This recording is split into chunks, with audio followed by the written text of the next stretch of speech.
არ ვიცი რამდენად ნაღდია ეგეთი ლეგენდა დადის, რომ რაღაც 60-იან წლებში თუ როდის იყო, არ ვიცი, სუხიშვილები ტურში იყვნენო სადღაცო და მოცეკვავე გოგოები მაშინდელი ლიფტში შევიდნენო და ლენონი და მაკარტნი შემოვიდნენ. იყო ეგეთი რამე თუ მოგონილი ამბავი არის. იცი ეგ. ცოტა სხვანაირად იყო. აბა როგორ?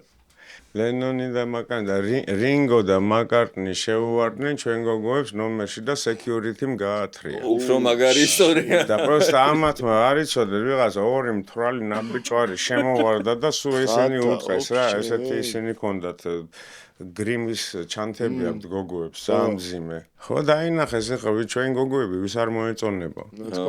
მაგრამ ვინმე ვის გააბედინებდა, გაიდეს ეს ორივე.